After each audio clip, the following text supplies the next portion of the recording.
Well, welcome back, everybody. It's been great seeing the chat and more questions in both Slack and in Zoom. I know people seem to really enjoyed all of the sessions. We're a couple of minutes early, so I wanted to pick up on some of the questions that people might have and ask in particular Mike to join me just now. Mike, do you want to answer some of the questions you picked up on and share more widely with the group that you saw in Slack? Mike, you're muted. Old chestnut.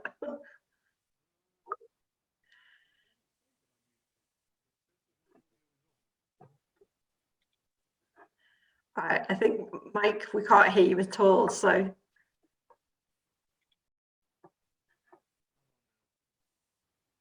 No. We're having fun with the tech today, aren't we?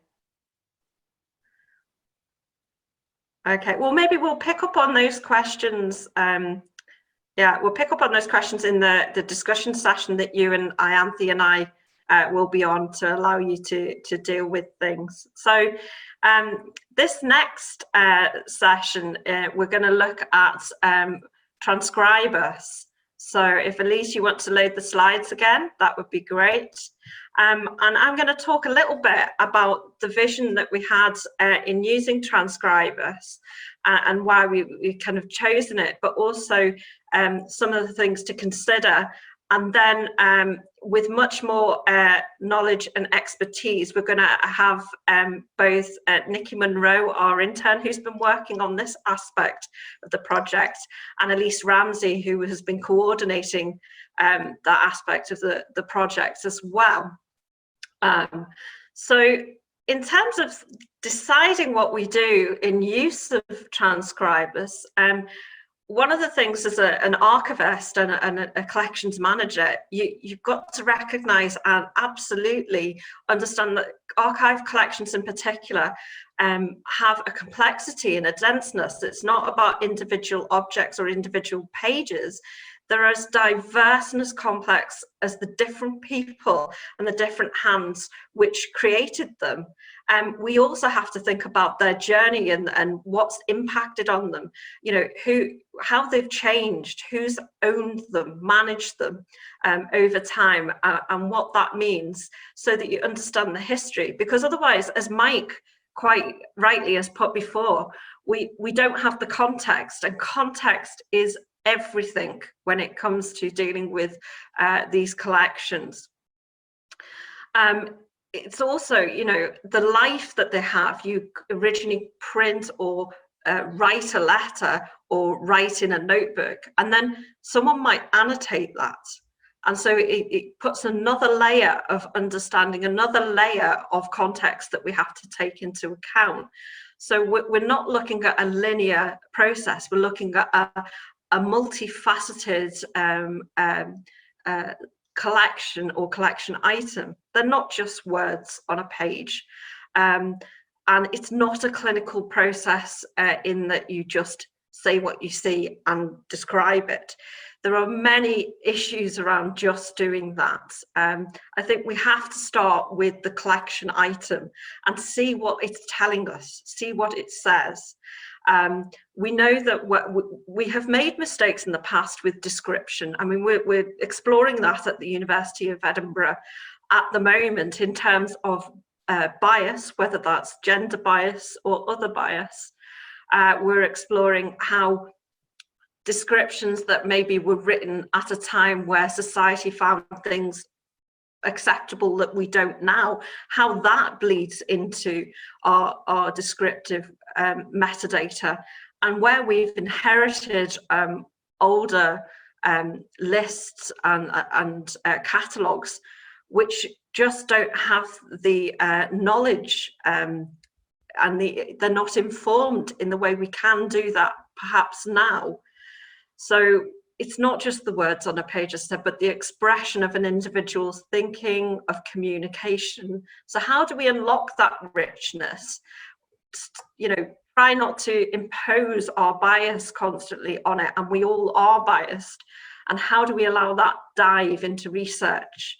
The example that I've put up there is not from Lyle or session papers, but it shows, you know, a problem that we would have in just digitizing something and then making it available. It's in Gaelic, and you know, you can see that the writer has turned the page and written further to get more on it. It becomes multi-layered problems that we have. Can we have the next slide, please? So the other question we get asked, and I'm sure this is recognizable for many of you, is that, you know, surely everything's just digitized. And because you digitize something, it's therefore automatically accessible. So we have to, the amount of times we've been asked that, or why have you not digitized anything, is quite amusing, really. The manual process is often long and not funded by internal or external resource.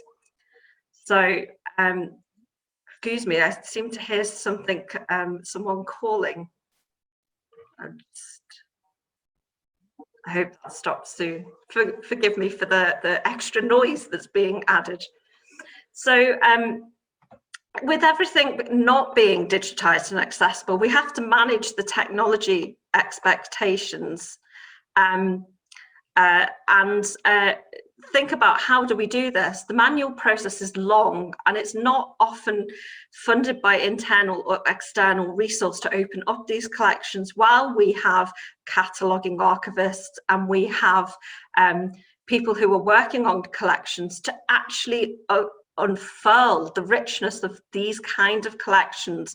Is not something that is sexy enough at times for funders to consider, both internal or external. We have to manage those technology expectations in terms of what can we do. This recognition is about that digitizing isn't enough.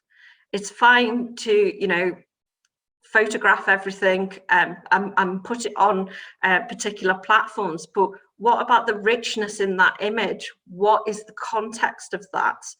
Searching and understanding is required, and how, as everybody you know, would recognize, you know, in a constrained resource environment, you are asked to look at existing systems, platforms, without introducing another layer of a system to be managed, another thing to be managed that, you know, might not have sustainable resource. And sustainability is another aspect of what we need to consider. How do we get this data out? How do we manage those collections and make sure that it's not just a one-off that won't be able to be sustained later?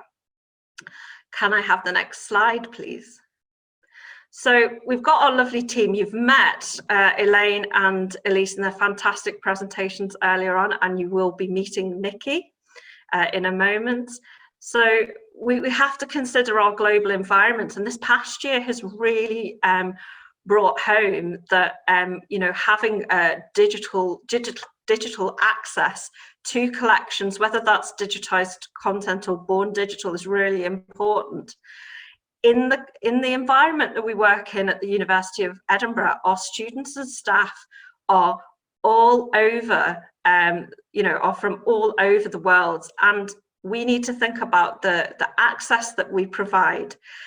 You know, that access just by making something digital is not the same as physically connecting with collections. So how do we replicate or that experience for a researcher?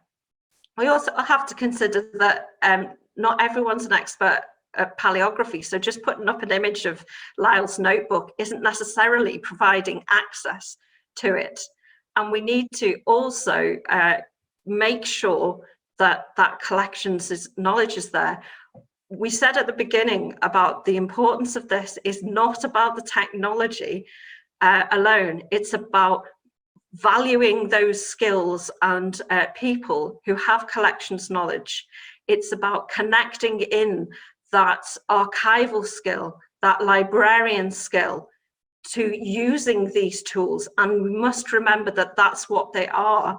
So we need the humans along with the technology that we have. So I'm going to pass over next to Nicki, who's going to explain his experience of working with transcribers. And Nicki, it's over to you. Thanks, Rachel. So hi there, everyone. Yeah, just to introduce myself, my name is Nicki Monroe, and I've been interning on the editor project, and I've been working with Transcribers on the Lyle collection. Next slide, please. So I have a connection with Edinburgh University. I graduated from the MSc program in Book History and Material Culture in 2020, and I'm now a librarian working in Newcastle. Now I actually came onto this project from quite a unique position. I previously volunteered on the Lyle collection as a transcriber, and I was transcribing the indexes to the notebooks into a Word document. So although I was familiar with the collection, I haven't actually used transcribers. Next slide, please. So I'll just talk a bit about the outline of my talk today. So firstly, how we approach the project, then a bit about my process, my work in numbers, then I'll talk a bit about the pros and cons of using transcribers, and conclude with some final thoughts about Lyle. Next slide, please. So yeah, how we approach the project. So yeah, as you've heard, transcribers doesn't automatically transcribe the text that's put in front of it. It needs to be taught to recognize this. And this was my job. So I was transcribing using the draft document of Notebook 4 that has been mentioned by Elise in order to develop a model and enable automatic transcription. Yes, my first involvement was a training session on Transcribers, the application or client version, which was extremely informative. But afterwards, we actually decided that I would work in Transcribers Web, which is an online version, and this has slightly less functionality, but is perhaps more intuitive and easier to pick up. So as I said, I was working on Notebook 4, where this draft previously existed. And in terms of my methods for the project, Elise uploaded the digital image files, and I proceeded through Notebook 4 chronologically, page by page, marking up the text as ready for review when I finished a page, and that enables Elise to clearly monitor my workflows and to come along and make any changes. Next slide, please, Elise. Thanks. So yes, the first thing to do in Transcribers is to format the pages. Next slide, please.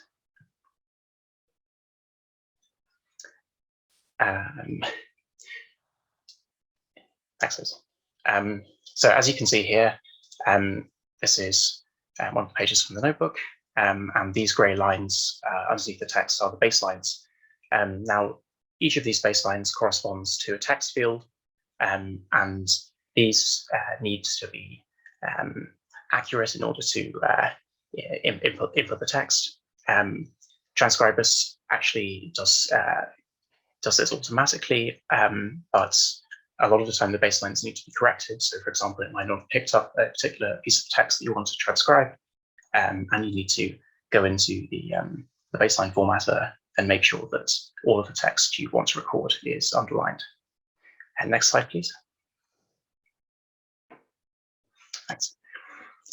So the next stage is to proceed with the transcription, adding tags for abbreviations, misspellings, words that are unclear, etc. Next slide, please. So here you can see an example page of my work. This was one of the pages in the index. So we've got the page itself at the top of the page here, and then the text fields underneath. So you can work very, very clearly. So you can see the top one, we've got Cave in Italy, and then we've got attorneys, London University, which has been abbreviated. Now we're looking to input the text as it appears on the page. So Transcribers Web has a range of abbreviations and additional tags. I think you can see the note right-click to add annotations feature at the top of the toolbar. That brings up a drop-down menu, which allows you to mark words as unclear, which transcribers will then skip over when it's generating the model. Any misspellings you can also mark, and then you can see the text box at the bottom left of the page, which enables you to expand. So you can see here, for example, I've given an abbreviation and just added the expansion, which is university. There are a range of other features. You can add underlinings, cross any words that have been crossed out on the notebooks. There's also a feature to add that, and you may be able to see that on the toolbar, and then superscripted characters as well. Next slide, please, Liz. Thank you. So a bit about my work in numbers. I transcribed 37 pages in 38.5 hours, so almost exactly a page an hour. In actual fact, this varied hugely. When I was working off the draft transcription that Elise had prepared, this was considerably quicker. And I would say that frequently I managed to transcribe about 95% of the page in around 10 to 15 minutes. It was often that remaining 5%, which was comprised words which were unclear or illegible, which took so much time, but which was so important for the accuracy of the model. Next slide, please.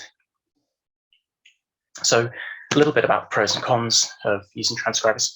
As we've mentioned, Transcribers is free up to a certain point. Transcribers Web and another version, Transcribers Lite, which is very similar, both online. They're accessible to anyone with a good internet connection, and they were perfect for remote working in this situation. Transcribers is also, Transcribers Web is cloud-based, so Elise was able to very easily upload the digital image files, and I was able to log on and work on those. The different versions of Transcribers also work very well together. So say I didn't work in the application, but I used the Web and Lite versions, and they corresponded very nicely with each other. Any changes that you make in one is immediately pulled through to the other. And as I've also touched on, I hope you can see, Transcribers Web has a very clean, intuitive interface. The cons, it can be clunky and buggy, particularly when it comes to adding annotations and the tags. I often found perhaps the biggest drawback I encountered was that when I went to add these and save my work, when I returned to that page, they were sometimes deleted. So that did set me back. The other issue was that I wasn't able to copy and paste directly into the text fields. And again, that would have saved quite a bit of time, particularly as we had this draft transcription. And finally, these online versions have sort of less functionality than the application itself. In terms of my learning curve, is Transcribers suitable for someone without any previous transcribing experience? I would say yes. Although I came into this project with some experience on the collections of Transcriber, and although the learning curve perhaps is initially steep, I think that Transcribers Web is incredibly easy to use. One very nice feature is a sample page, which you can use to experiment getting the baseline sorted out, entering your transcriptions, and that allows you to play around and feel free to make any mistakes before actually beginning work on the project itself. Next slide, please, Elise. So I'll just conclude with some final thoughts about Lyle. As we've mentioned already, his handwriting varies. At times it can be neat, legible, beautiful, and other times very difficult indeed to read, and particularly when he's writing in pencil. He also, as again mentioned, changes subject very quickly. He's a polymath. He has an incredibly wide range of reference. That's one of the most exciting things I think about working with the notebooks, is their scope in terms of time and place. You can see who Lyle's been corresponding with, what he's been reading, where he's traveled to. It was difficult though, because you can't rely on the surrounding text necessarily to contextualize any words that you're having trouble with.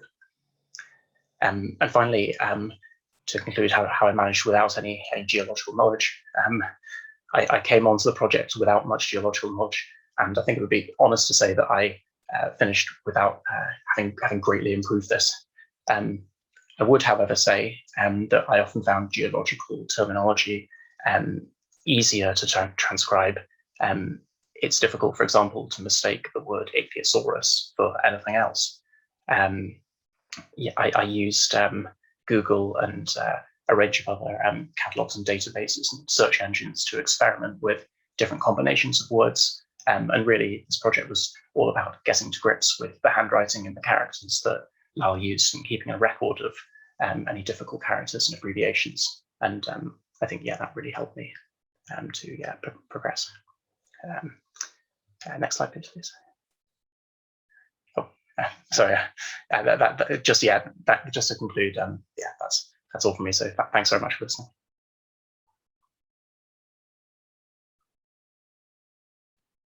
Thanks very much, Nicki. That was brilliant, really, really well spoken, and I think it gives you an idea of the work that you've done and the incredible, progress that you've made with transcription. And so I get the fun bit now, which is to talk about how the data that you and Evie both contributed in using Transcribers has allowed us to build a Lyle model to automatically generate transcriptions of Lyle's text. So in using the 129 pages of transcribed material, we created a model. And this, on the side here, you can see the sort of data in which Transcribers produces. And so we have our description here. We have the number of epochs. And so this is the number of times which the sort of machine learning goes through this set. And so there's two sets of data that was sort of transmitted or selected. There's the training set, which is sort of the transcription work, the 129 pages, and the validation set, which are about 7 pages within those 129, which we are dead certain are very accurate.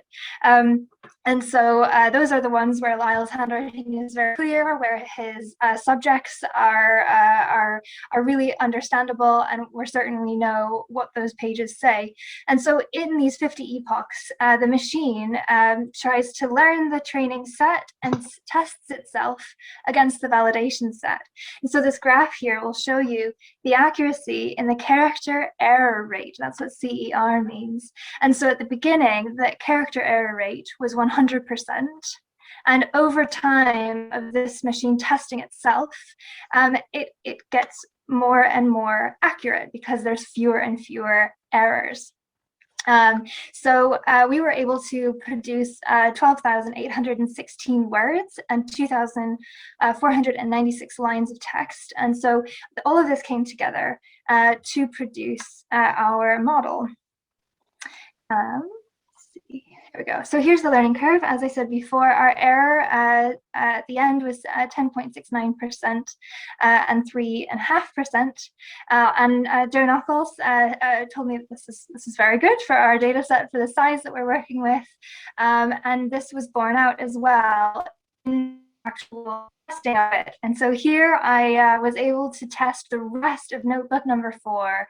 The rest of manuscript notebook 7, which is draft letters. And this is far easier than notebook number 4.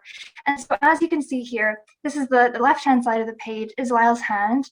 And this is what Transcribers generated for us. And so I would call most of its mistakes spell check. And they are relatively easy, sort of low-hanging fruit edit. So we have at Aurignac, and it's missed sort of the A and the C here, and that's very easy to change. They would not be surprised if you could prove this, and so there's little things such as this hyena here, should be hyenas, before it became a place of sepulture. So this creates the job of the transcriber far from one of guesswork and real onerous tasks, to becoming amending and editing. And there's something that is exceptionally satisfying about it. I know myself, when I did this, I couldn't help myself just sort of go through it and just edit and change it all and make it absolutely perfect. And it just goes on its own, and you can work up this sort of momentum in working with these transcriptions. So the results are these exceeded our expectations in ability to generate transcriptions from Lyle's handwriting. This greatly improves the task of the transcriber. It takes the guesswork out of transcription, and so as Nicki rightly said, he averaged around an hour per page, and so this, in my timing myself, working and editing these generated transcriptions, I was spending on average 5 minutes per page. And that just transforms the work of the transcriber, and it transforms the projection we have of releasing this data and making it more accessible. So this opens new doors for efficient metadata extraction of the Lyle collection, but also others. As we know that Transcribers will work for us, we can also employ this tool on others at the Center for Research Collections. So I will finish there. And I will stop sharing. And Rachel, if you want to come back on. Yeah, I'm here. Yeah. Do you want to choose some questions for us? Yeah. So we've got some interesting questions in here. I'm going to start with the one that's just the most recent question from Aaron, which is every digital humanities team has a different process for addressing the nebulousness or uncertainty of certain words or terms that can't be comfortably confirmed with 100% confidence, and so the interest in how we mark or notate those occurrences within the Lyle project.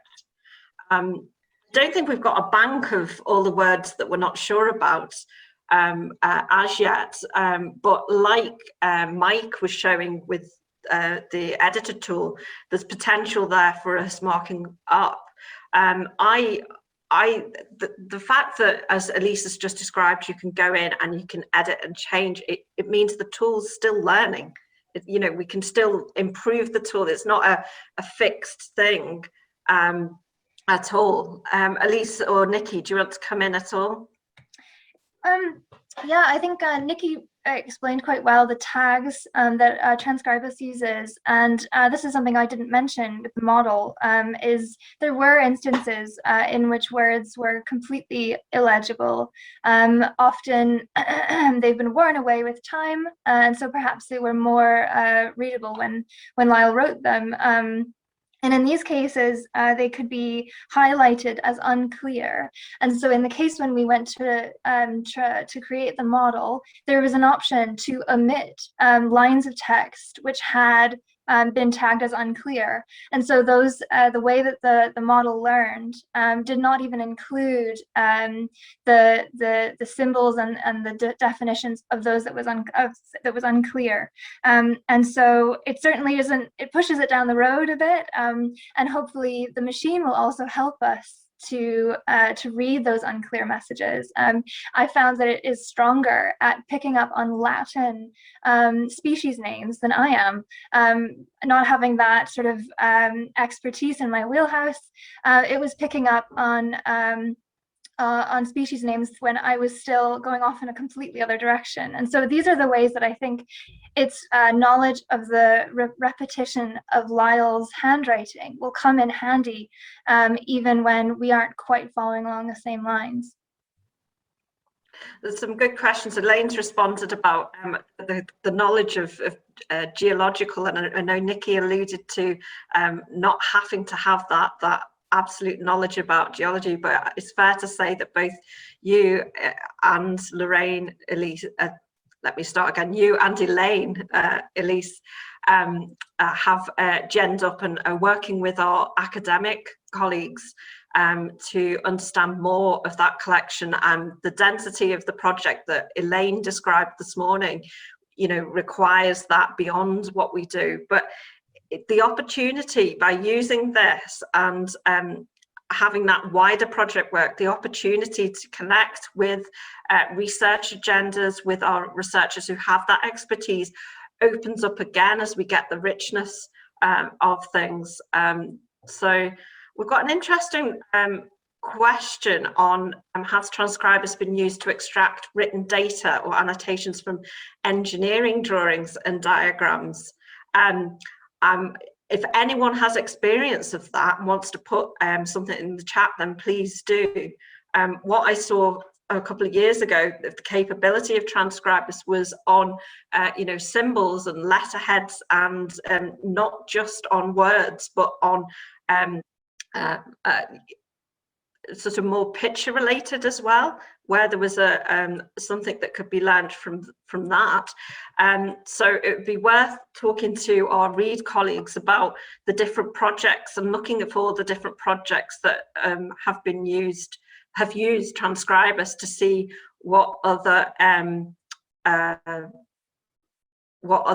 of types of things we find in our documents that could be picked up as well. So Joe's come in on the chat as well and said, did we have much dialogue with Transcribers Read co-op community while building the model? Elise, do you want to pick up on that? Yes, I can. So it's important to note here, so to create that model, because there is a paywall that is there, access to create the model, you need to contact the Read co-op sort of admin to give you that access, and sort of because of the time scale of our project, the model was sort of the cherry on the top, which has been done in the last 2 weeks, and so it was sort of done and created. And though I know that support was available, and if I had struggled at all, Joe was there, and I know I could have also sent an email back to the admin who granted me the access. I didn't personally need it. It seemed pretty intuitive and seemed to work for us right from the get-go. I think it's fair to say that there's some things we learned that we can feed back into the community as well. I think that's one thing that we really like with our various systems we use and things that we actually being part of a community-led process is really, really good and really supportive and of benefit. So it's not just about taking the technology and working with it in an isolation. Like today, it's about bringing people together and talking about it and seeing if it works. Let's see, with one more. Oh, okay. Wondering how you dealt with sketches or drawings in Lyle's notebooks. I'm not sure we've dealt with that issue just yet. Nicki, do you want to hit on, I know you saw, how did Transcribers deal with text in different orientations? Yeah. So yeah, I think Transcribers would usually pick up text. It didn't pick up any drawings or illustrations or anything like that. And sometimes like the text would be kind of intertwined with the drawings, in which case, yeah, there was still like Transcribers still picked up on that, and it was possible to transcribe it. But where like a text was mainly comprised of illustrations or drawing, and I tended to skip that as it was more difficult to align the baselines properly, and to move on to a page where there's more text. And I think this goes as well to, like, we were building the model, and so the speed with which you were going was your priority, and so moving on to a page with more text and fewer diagrams was our priority. But in a longer setting of a project, using Transcribers, we'll come up with sort of our approach to the drawings, because that visual language is really important with the Lyle collection. I think it's certainly something to feed back into the community, and as we described, it's not finished. It's that iterative process where we have more to learn and more to do. So there's something to feed in. We've got a question here. We'll take this as the last question, which is: does image quality affect the efficiency of Transcribers? And moving from digitizing fragile material and microfilm. my understanding, and I'm sure Joe can comment on this, and we've got a comment there saying the image quality affects the efficiency.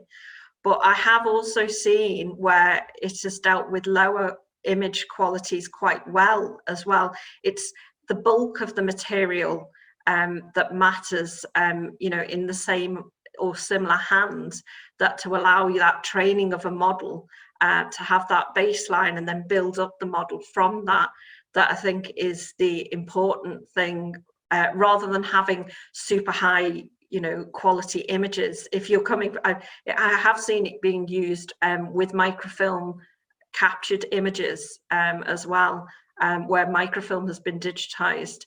So I think being part of that community, that experimentation of where this can go, is the really exciting thing as well. Where, you know, where can we go with this? How can we feed back to improve and develop these tools is really important.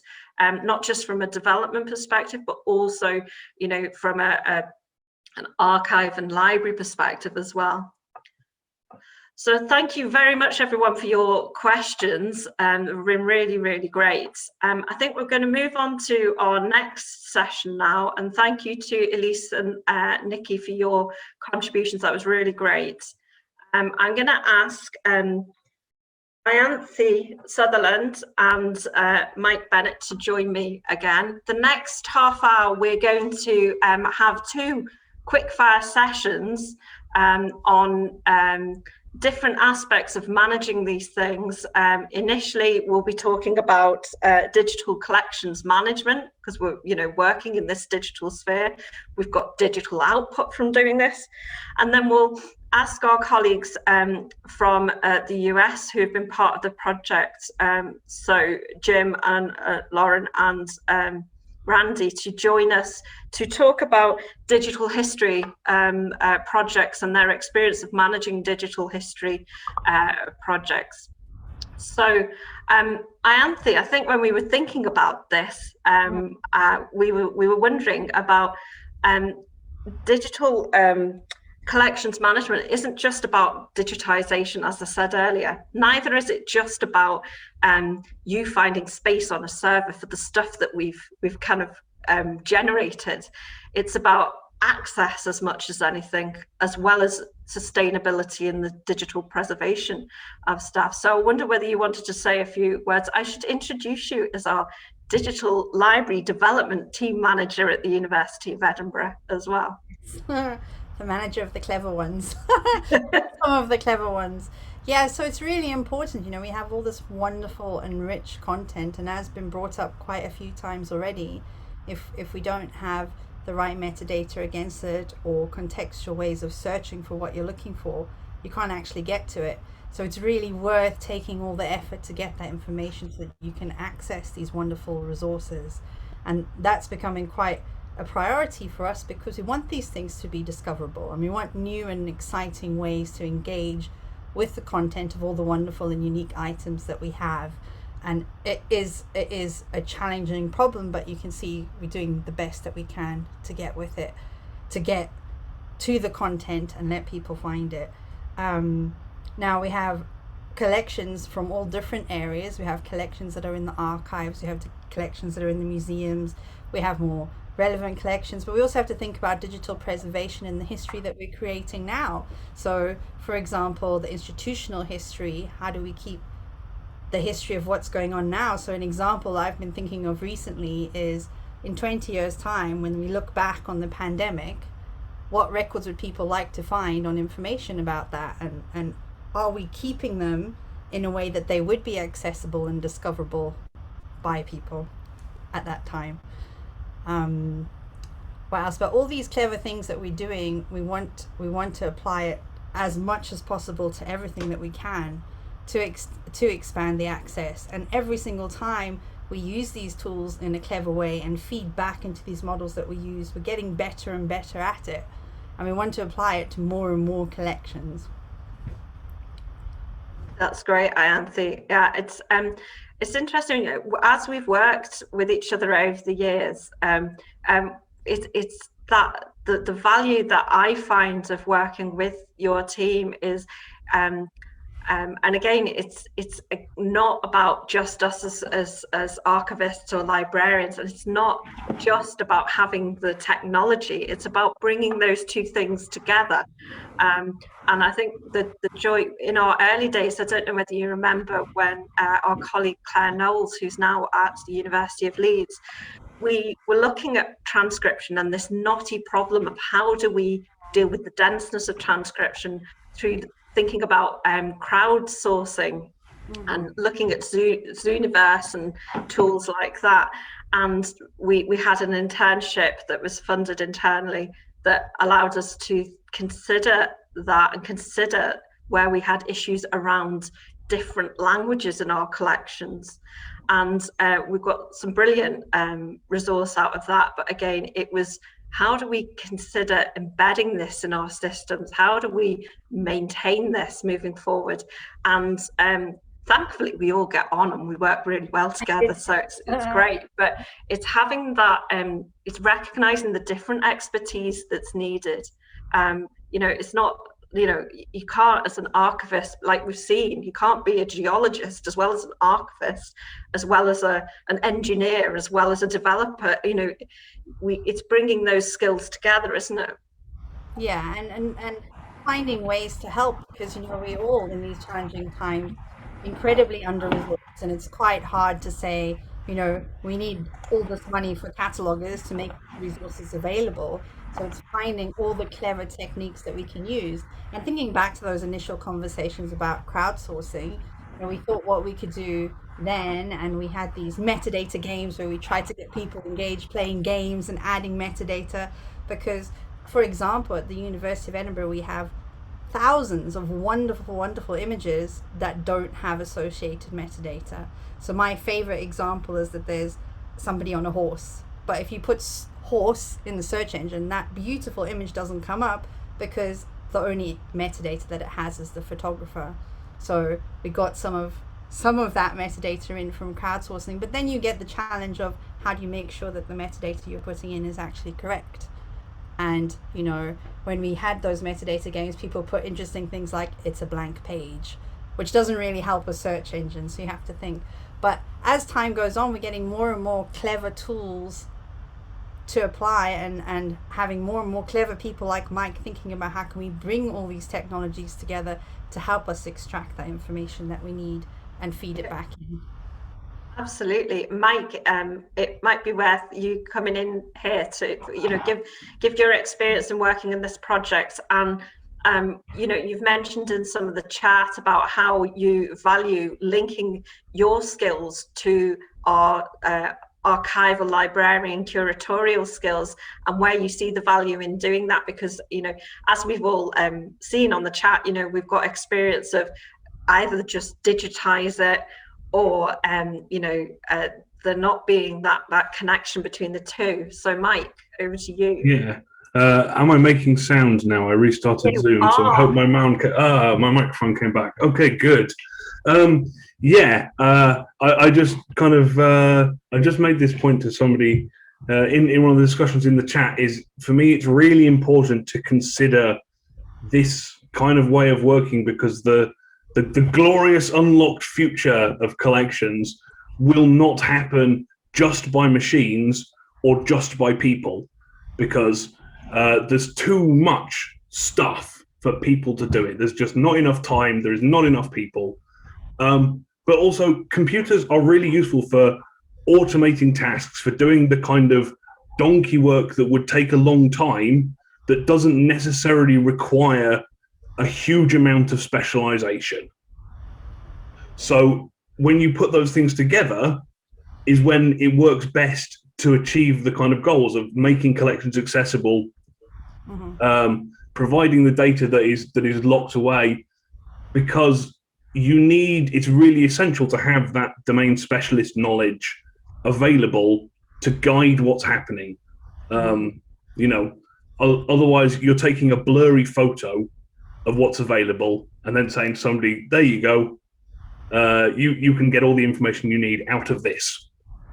Yeah, I kind of think it's like, this is probably a very poor analogy, but it's like, you know, using a sewing machine, if you're a sewer, you've got to guide the material through it. The machine itself has got all the kinds of bells and whistles you could use, and it's how you deploy them to get the end result, and you need the skill to do that. I am not very skilled at using a sewing machine, but it is. Me neither, don't worry.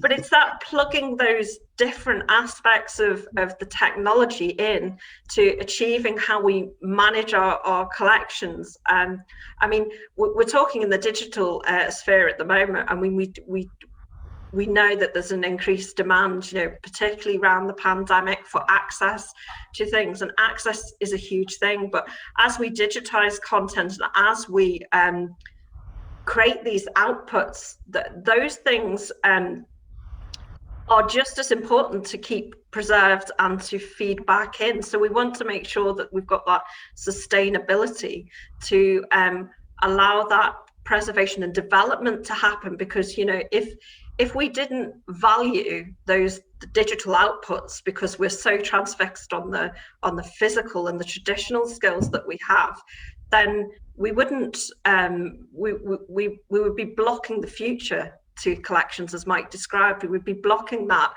ability to open things up. And I get quite vehement about saying about the access to collections should be very democratic, and it should be universal, so that we understand.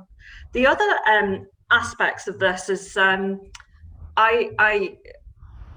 have worked with my team in thinking about language and how language is used. So both the tools allow us to explore that a little bit more from the very heart of the collections, whether and then, as Mike has described and I mentioned earlier, contextualize this. And it may be that in managing those digital collections, we're able to open up these tools to researchers to feed their knowledge in as well, you know, whether we're considering bias or particular research interest in a subject area. And it's Nicholas has just put in the chat about is the plans to use these tools to bring together other University of Edinburgh collections and the Greater Specialist Knowledge Network of 19th century Scottish natural history. Well, if we can, we will, certainly. So my kind of from a technical perspective here, my hope is that by making this data easily available and enriched, it will make it easier for research projects to happen, for other things to happen that will then go out to the wider specialist community, you know, not just inside the university necessarily.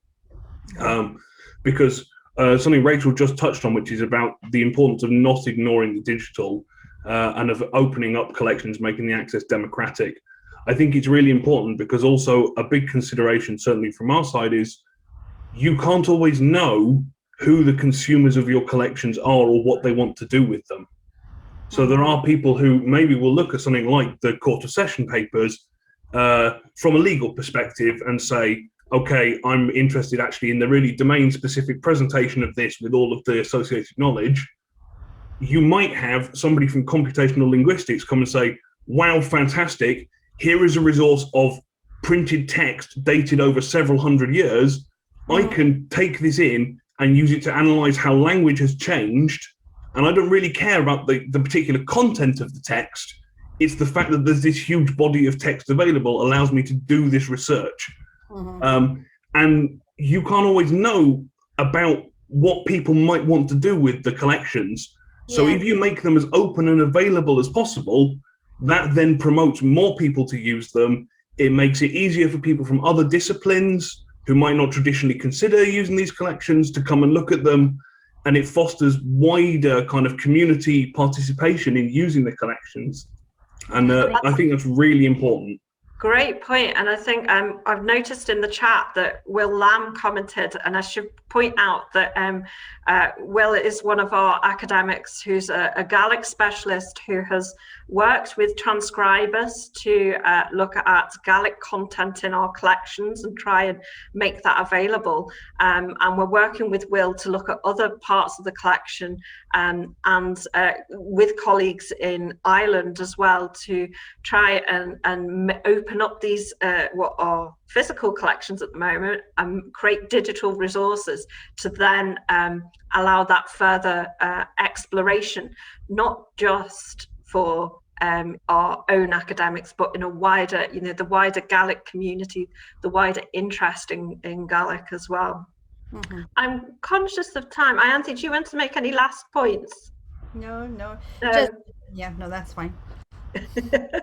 Good. Well, that's been really fun chatting to both of you. I'm now going to ask our colleagues from Mount Vernon and the University of Virginia to join us and take up their discussion on digital history programs. So Jim and Lauren and Randy, do you want to come on screen? Sure. Thank you, Rachel. Yeah, so I'm Randy Flaherty. I'm from the UVA Law Library, and we're going to follow up on this really interesting discussion, just talking about our own project and sort of a nuts and bolts discussion of how we have integrated or plan to integrate the editor tool and all of its data into our workflow, and how we hope that it will really sort of enhance and transform the work of our staff members and make it more productive. So not replace our staff by any means, but make that work more productive. If you've gone to our site, you'll notice that we've sort of branded it it's a digital collection, it's a digital archive, but it's also a digital history project. So we've tried to sort of bring in some curated themes, bring in some contextualization of the documents, which is we're sort of enabled to do because it's a smaller collection. But also it's really important, as we talked about earlier, this is a collection of Scottish papers in a Virginia library. And so showing our value to our administrators who fund us, making sure this collection is discovered by scholars, it really involves highlighting some of these deep dives into the documents and really bringing out those historical narratives that are part of these documents. And so, bringing out that rich metadata beyond this, the first page of materials that talks about what the case title is. So on our site, we've really tried to to bring in some curation that sort of signposts the great history that's in here, while also going back to Mike's point, enabling full text searching that opens up this collection to people in other fields. We happen to be historians, which is also why we fall back on a digital history project, but really being mindful that we don't know who's going to be using this, and so let's open it up to as many people as possible. So just I'm going to kick it to Jim and Lauren in a second, but I just wanted to sort of say again sort of where we are with our project. It's about 60 boxes, and over the course of 2 years, we were able to digitize about 10%. As I talked about earlier, we had a really rich metadata process of description, metadata and description, which was incredibly slow. And over about 2 years, we were able to do that with about 3 boxes with some staff members, not full time, but it was slow. So we ended up sort of stopping the digitization because that was moving so much faster than the description. And we've halted the rich description to sort of wait for the editor tool and see how that might help us. So I'm going to kick it to Jim and Lauren and just sort of have them talk about how have you incorporated the editor tool into your workflow for our project?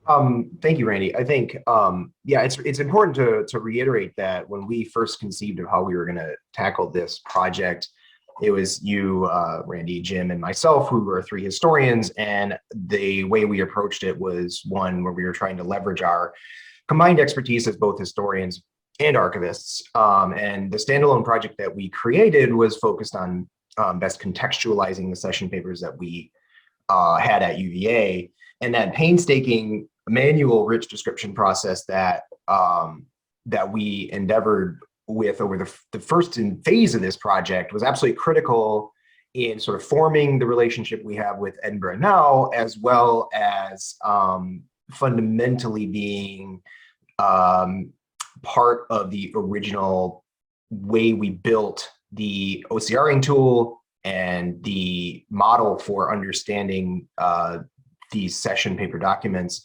in terms of metadata, in terms of the format of the papers. And so Randy really set us up well to understand where we are now, where we could not afford, both in terms of staff time and in terms of just raw cash, to do the type of description we knew these documents deserved. But we just knew that Edinburgh and UVA's partnership could produce a tool that could potentially do the similar work or even better work at a speed and pace that we weren't able to do. So what we needed to be able to do, and what the information that we provided was, we helped predict the format of the pages, understand how these documents related to each other, key pieces of data that are inherent in these about them papers as historical records, such as naming litigants, identifying geographic locations, writing abstracts. So while we did spend a great deal of time, and we don't really regret that initial phase because it was essential to creating these tools, but where we stand now, and I talked earlier today sort of ad hoc about this first discovery of Mike's tool, the full text that provides graphic descriptions of the snippets that we found in successful sophisticated searches, and then lead right to the documents. That's basically where we are now. So that editor tool helps us to digitize these documents en masse. We send them to the collected repository in Edinburgh. They're OCR'd, and then through IIIF, they are served out, which we then host in our site. And then we are able to take the much more complicated metadata schemes that we've had on existing documents richly described and put that in our database. So we're connecting agents and locations and having geo-referenced data, as well as these themes. We are hoping the editor tool, it will supplant the majority of our initial sort of rich processing efforts, especially in terms of initially processing and finding those key pieces of data, such as title and date, litigants, geographic locations, other agents and entities.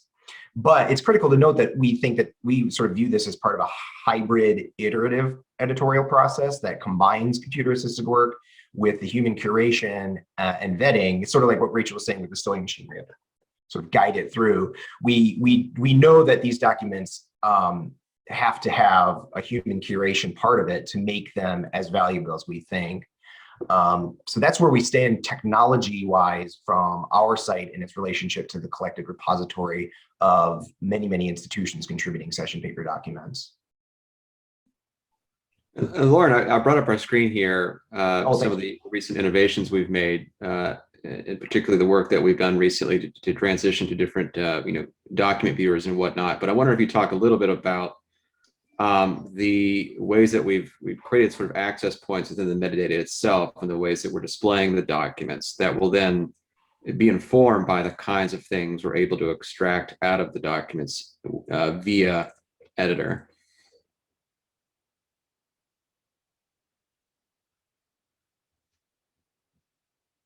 Did you want to expound on that, or are you prompting me to continue?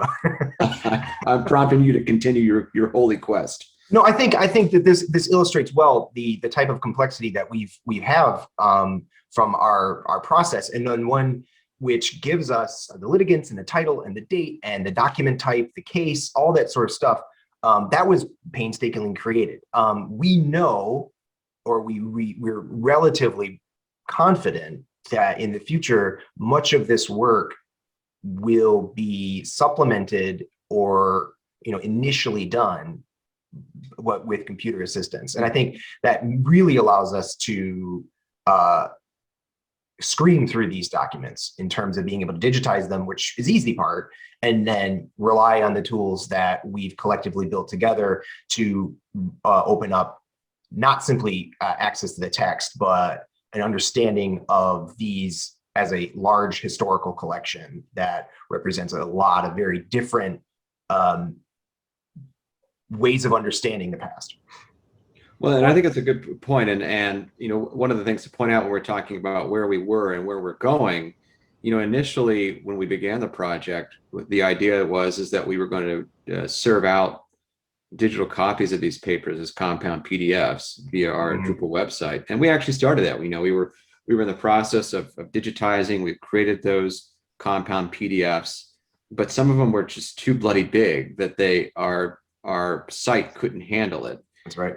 And that was a very frustrating, I think, for all of us involved, because we were trying to figure out how, we could actually get these materials out there. And, they were OCR, so they had a text layer, but then, as part of working with Edinburgh, and part of the importance that led, I think, the development of Mike's work, is that we made the decision that instead of hosting the images ourselves, we would actually send them across the Atlantic via, the cables running under the sea, so that they would be hosted on Edinburgh's Luna server and be able to process the OCR that way. And then, eventually, what you're seeing here on the screen is both an example of how a document currently displays on our site, but also the underlying Luna server data that we use to pair a digital image and call it back into our website. And then you can see there snippets of the full text as it appears, so that ideally, and we're having a bit of technical difficulty with our site today, because of course we are, but you'll see when we do a full text search on our site, this kind of snippets show up as well. And so that you can begin then to figure out ways, or figure out where you want to go in the collection and find, here, Virginia, of course, because we're from Virginia, or Kelp, because that's Lauren's favorite. Right. And we're able to accomplish that now because we made that decision to abandon the standard PDF process and actually give up the hosting obligations of our images, but in a sense, send these documents back home to Edinburgh, where they were created, and reunite them in a sense with their sister collections in the city and around the country there, but then pull them back into our site, having been subjected to these full text search and these other processing means. Can I ask you a really quick question, Jim, or at least ask you to, Sure. by and large, many of the thematic things that we created on the site, which we are part of this sort of effort to have multimodal access points, both from search, but also from taxonomies that allow access to agents and geographic locations. But one of the things that we wanted to do was place the documents within our collection of the larger repositories into context historically. And so by and large, you were responsible for creating those themes. Could you give us a little insight on how the editor, where initially you could, I presume, if I remember correctly, would take months potentially to do one of these larger themes, versus now where we have access to this rich full text search and entity extraction? Yeah, I mean, it's a great question, because as you rightly said, and Randy said earlier, that, one of the big things we wanted to do was find ways to get folks interested in these materials, because, on the surface, they can be intimidating. You're not quite sure why you want to look at them. And it takes effort to sit down and read through materials to understand their import and value at times. And if you got the time to do that, super. And fortunately, I did in my position there at UVA Law as a postdoc a couple of years ago. But what we decided to do when we built essentially what has become SCOS 2.0, the site that you now see, we wanted to start beginning to build essentially curated collections and curated themes that would allow or encourage people to focus on different concepts or historical moments that we saw in the collection. Because as Randy said, three of us are historians, and so we're very attentive to that kind of stuff. And in particular, since my work focuses on Scotland and America in the late 18th century, I'm thinking about these questions all the time. And so I began to think about ways that we could organize the material and to create thematic elements, and to create thematic elements that not only were representative of the materials or the subjects of the cases themselves, but then were consistent with current scholarship.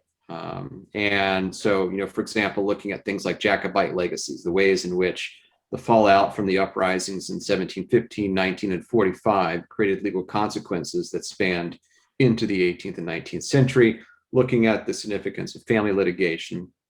I was able, over the course of months, I think, because again, we were largely reading these, sitting down reading these cases one at a time, able to come up with about, I think, 18 or so curated themes, and we have metadata fields where we can assign cases to these themes so that they will show up and you can access them, which is very cumbersome. I mean, I think we came up with some great stuff. I'm very pleased with the stuff we came up with, but there's things that were always in the back of my mind that were missing. We didn't have one on India, for example, and Scotland had a profound role in India in the 18th and 19th centuries.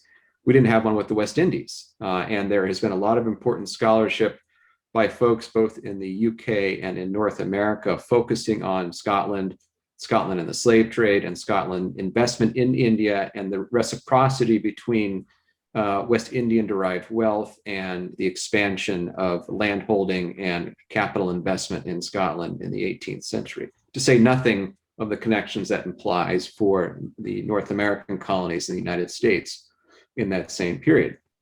And occasionally we get lucky because that would be readily evident from the document title. Somebody would be, part of the East India Company, or someone would be of Jamaica, something like that. But in a lot of ways, you really had to go back through and read these things very carefully to figure out where that they might fit. What we've been found with the editor tool now, and especially the full text search that we've adopted and incorporated into our site, which will only get better with the tool, with the interface that Mike has now developed and that Evie showed earlier, is that within a matter of about 6 hours, I was able to build 3 new case themes, including India, including the West Indies, including one dedicated to the York Buildings Companies, which was kind of like the Enron of the 18th century. It just blew up in the South Sea bubble, and there was litigation about it for the next 80 or 90 years. We see that into the early 19th century. So it expedites, I think, our work as historians and archivists and folks who work in special collections. It enables us, as I said earlier in my presentation, to not entirely bypass several steps, because again, the human element is critical here, and none of this works without people. But it allows us then to get to this kind of work that I'm interested in particular, in figuring out how this all fits within an 18th century, 19th century context, and how we, again, as historians, but also archivists, librarians, digital humanists, can push conversations about the past forward in ways that folks might not have anticipated had they opened up a box of these records and sort of were turned off because they looked intimidating. But now, using these new workflows, we can open these up to a much greater degree than we did before, and faster. Yeah, and I think we can probably sort of repeat what Risa said, our dean, when she was describing the potential value of these collections. And one of the things that really gets us exciting is when we get the actual words of an individual who would not normally appear in the historical record. These are, poor people, women, these people that just, because of the nature of documents, the nature of how things are preserved and who's valued when these things are created, it's hard to find these things. And all of a sudden we're finding verbatim the words that they would give as depositions. And I think it really compounds the fact that we're providing really one fantastic primary sources in a sort of unexpected way, and potentially dry legal documents that, when you want to whip up something just for this conference, you can say, oh, here we go. Here's something about India. And then all of a sudden you have a wealth of information that allows you to confirm the value of this collection yet again. I'm mindful of time, but maybe just as a way to conclude, Lauren, you can sort of speak about how the questions you're looking at as you're thinking about getting data from the editor tool and then incorporating into your data entry landscape, which is in Drupal, and how that will interact. So yeah, really briefly, as we said, that this is still very experimental, and we're implementing technologies weekly at this point. But the hope is that much of, and in fact, in reality, a lot of the full text and a lot of the snippets and all that sort of things is fully live, and we take through IIIF into and IIIF into the site now.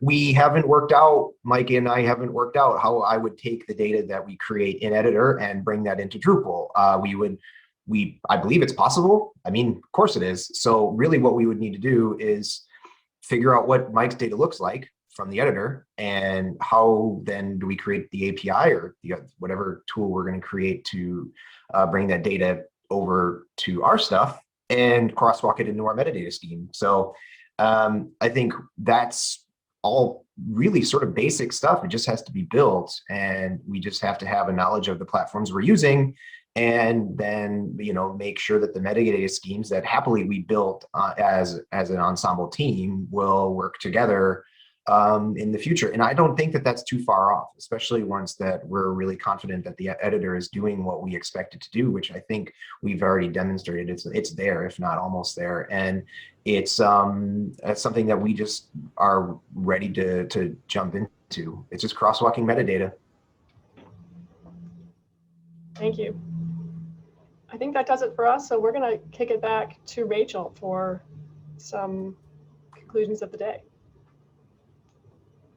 That was great. Thanks very much to all of you. And it's really, you finished with my favorite, Lauren, which is crosswalking metadata. I just love a bit of crosswalking metadata. We aren't bound by our standards. It's about bringing them together, isn't it? That's right. So there is a question from Darren about how you guys might use the transcribed data in other expansive ways, such as visualizations, rich mapping, text analysis. And I certainly can see you know, that's one of the things with Mike's tool and with Transcribers. What comes out, you can then play with it in so many different ways. Yeah, you know, and I think one of the things that was really sad when Jim's postdoc came to an end and he was hired by someone else and we don't get to keep him around all the time, was one of the biggest dreams of him as our postdoc was he wanted to do a lot of these prosopographical and geotagged heat maps. And we do have that to some extent. When you go to the cases, you can get an idea of where these the documents reference in terms of places. But yeah, I think there's other projects that are taking place that give us a great model, particularly one, Jim, you can remind me what Mickey's project is with the clergy. But mapping the Scottish Reformation. Correct, exactly right. And that give us that have done the work on many of these visualizations for us in terms of what is potentially possible. So yes, absolutely. We really think that those are key to not simply demonstrating what's happening in the papers, but also providing direct access to relevant documents. Fantastic. Well, thank you again, guys.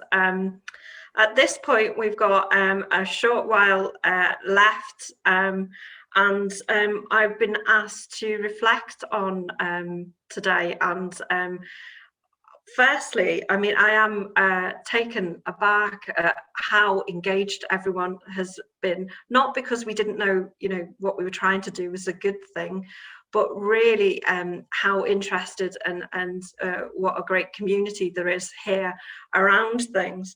The questions that have been posed have been from the technical aspect right the way through to the collections and their denseness and their richness, through to how we can make use, how do we connect into research, what matters societally as well. So the potential of these things, I think, has come across today, not only from what we've been able to say, but also the questions that are coming out of this. And that's what we hoped for, I think, in setting up this workshop, is that it was a conversation.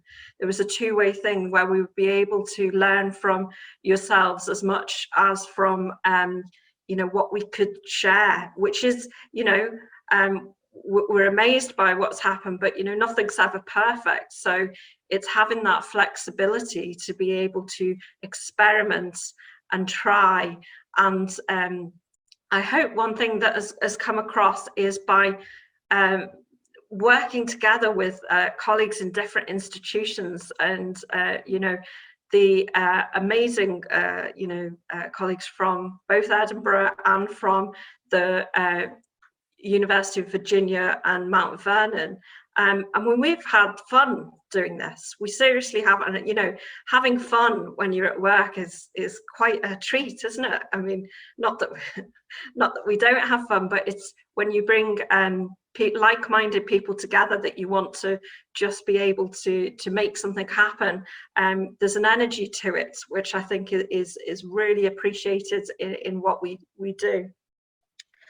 I think also, I think one of the things we have learned from doing this is that nothing's perfect in presenting online either. So I think I'd like to thank everybody for being amazing in terms of dealing with the technology as well. So Mike is offering, if you've got any questions about part of the images, the OCR, the annotations workflow, then feel free to ask Mike in the Slack channel.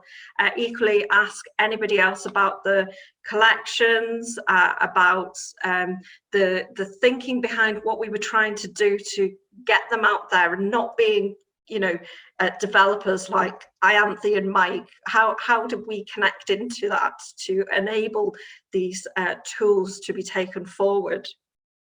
So I hope everybody's enjoyed today and learned from it. Because of the scale of interest, we weren't able to set it up so we could have everybody come for the next 2 days, and we do apologise for that. But this is only the beginning. This is not, you know, as I said earlier, a one-off event that won't have legs beyond it and have impact beyond it. We aim that this is a start of something. And I can see that the many different ways these tools can be used to support the work. And we saw in the chat earlier points being made about it actually bolsters what we do. It makes the case for what we do when resources are tough. It demonstrates the need for all of our roles in this. And I think finally, it's for me to thank all of you for engaging with us and for coming along. As part of that is sustaining over 4 hours the ability to listen to us, to share your experiences as well. That's been really enlightening and fun to be able to see all our colleagues doing that. I'd like to thank all our presenters, and I'm going to name all of them. So I would like to thank you, our colleagues who welcomed us at the beginning. So Daryl Green, Andrisa Golubov, Melissa Terrace. I'd like to thank Randy, Jim and Lauren from the United States, and I'd like to thank Mike and Elise and Elaine and Norman and Ianthe for being part of proceedings, and our interns Nicki and Evie. A big shout out needs to go to Elise Ramsey and to Daisy Stafford, who have kept us going, kept the organisation sorted, the technology going, have also kept us right in what we were doing as well. So a huge shout out and thanks to Elise and to Daisy in doing that. And I think just to reiterate, for those of you who are joining us over the next 2 days, remember that there's different Zoom links for those days and sessions. And to use the Slack channels, particularly the discussion part of the Slack channel, to raise your questions and comments and ideas and experiments and thoughts. And I hope everybody, you know, we can go forward and work together as a community to explore these things. And there's plenty of offshoots that will happen off the back of this. So thank you, everybody. I'm going to conclude there. And we look forward to seeing you all in the future and over the next few days. Thanks very much for attending. Good night from Edinburgh and from Scotland. Bye, everybody.